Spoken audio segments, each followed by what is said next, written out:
IndiHome, dekatkan pengalaman.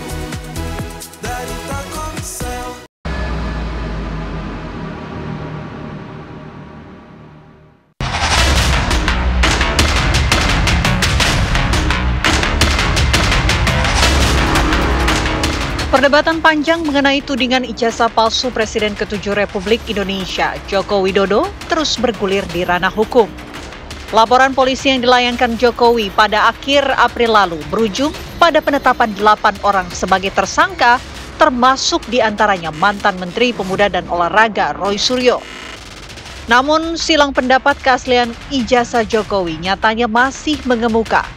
Benarkah alat bukti yang dikantongi polisi relevan dengan pasal-pasal yang diterapkan? Mengapa Roy Suryo CS tidak ditahan usai menjalani pemeriksaan perdana sebagai tersangka? Kepada ketiga tersangka, kami perbolehkan untuk kembali ke rumahnya masing-masing. Kenapa demikian? Karena ketiga tersangka mengajukan ahli dan saksi yang meringankan. Tentunya dalam hal ini kami sebagai penyidik harus menjaga keseimbangan keterangan dan informasi sehingga proses penegakan hukum ini adil dan berimbang.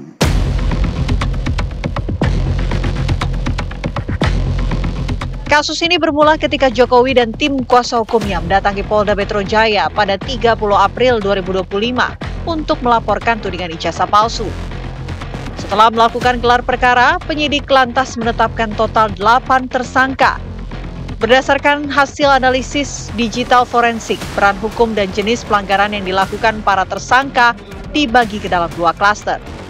Klaster pertama terdiri dari 5 orang, yakni Egy Sujana, Kurnia Triroyani, Damai Harilubis, Rustam Effendi, dan Muhammad Rizal Fadila. Mereka dianggap menyebarkan tuduhan dan melakukan penghasutan publik. Para tersangka di klaster pertama ini dijerat dengan pasal gabungan KUHP dan Undang-Undang Informasi dan Transaksi Elektronik dengan ancaman hukuman maksimal 6 tahun penjara. Sementara klaster kedua terdiri dari 3 orang, yakni Roy Suryo, Rismon Sianipar, dan Dr. Tifauzia Tiasuma yang diduga berperan melakukan manipulasi digital dan penyebaran dokumen. Mereka dijerat dengan pasal berlapis dari KUHP dan Undang-Undang ITE dengan ancaman hukuman 8 hingga 12 tahun penjara.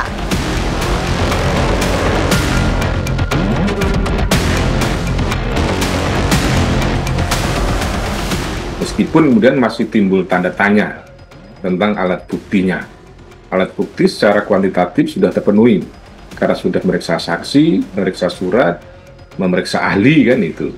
Dan saksinya ratusan, suratnya juga ratusan, maka secara kuantitatif dalam perspektif alat bukti tadi untuk menjadi tersangka telah terpenuhi. Yang jadi masalah adalah secara kualitatif. Apakah alat bukti yang dipakai itu memiliki relevansi dengan peristiwa pidananya?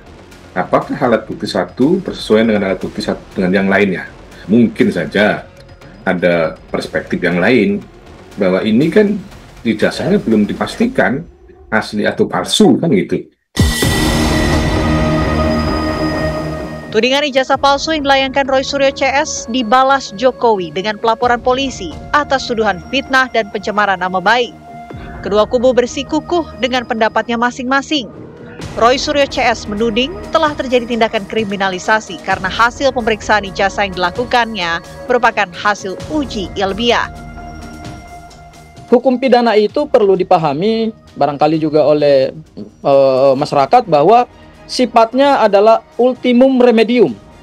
Ultimum remedium itu adalah pilihan hukum terakhir ketika suatu persoalan itu tidak bisa lagi dipecahkan baik dengan pendekatan ilmiah maupun juga pendekatan dialogis, termasuk juga pendekatan mediasi, maka pendekatan hukum pidana itu diambil sebagai opsi terakhir. Nah, ini yang kami sayangkan. Kenapa Pak Joko Widodo kemudian merasa kalau ijazahnya asli, seharusnya dibuka satu ruang perdebatan ilmiah, satu ruang untuk melakukan check and balance secara riset supaya hasil penelitiannya Mas Roy, Bang Rismon dan Dr. Tifa ini tidak dikriminalisasi secara hukum pidana gitu.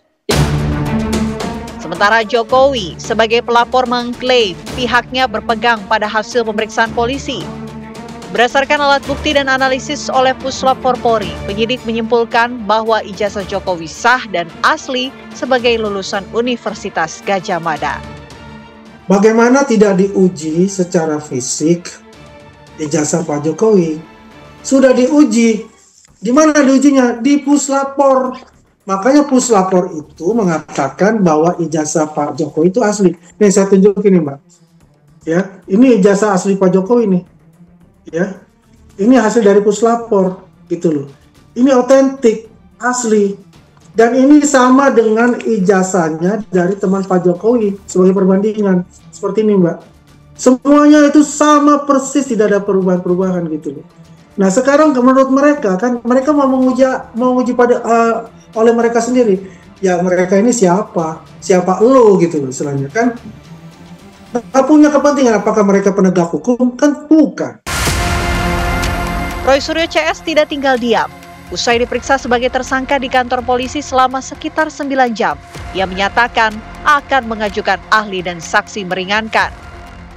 Kami rencanakan dalam waktu dekat, itu kan masih ada ahli digital forensik, masih ada ahli hukum pidana, masih ada ahli bahasa yang perlu kami hadirkan supaya fakta-fakta hukum yang didapatkan dalam perkara ini menjadi berimbang, dan dari fakta-fakta berkas yang ada dalam BAP, semua saksi-saksi, semua ahli-ahli, kemudian juga terhadap alat bukti surat, kemudian juga terhadap barang bukti, itu bisa dihadirkan proses pembuktian yang berimbang di persidangan, sehingga kita mendapatkan kebenaran material yang utuh dan komprehensif.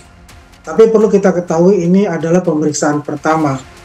Masih ada pemeriksaan selanjutnya untuk itu. Ya kita menghargai apa yang telah dilakukan hak subjektif dari penyidik untuk itu, yang dikatakan bahwasanya ini ada jaminan, garansi untuk tidak melarikan diri, tidak menghilangkan barang bukti, dan ini kami yakin bahwanya setelah pemeriksaan kedua itu ya mungkin akan dilanjutkan dalam proses penahanan karena bukti-buktinya sangat besar, sangat banyak, dan melebihi dari 2 alat bukti tersebut. Kini publik menanti ujung dari kisruh ijazah Jokowi yang berlarut-larut dan menguras energi.